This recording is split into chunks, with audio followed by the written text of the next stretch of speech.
nakuha ko yung gown sa ukay. Nabago ng buhay ko. Hindi ba yan yung wedding gown na sinunog natin?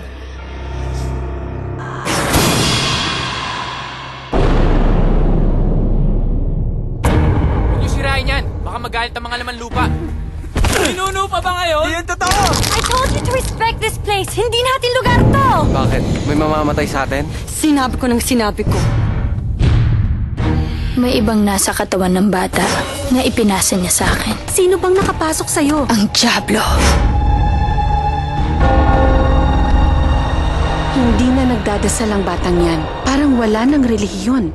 Parang wala na siyang Diyos.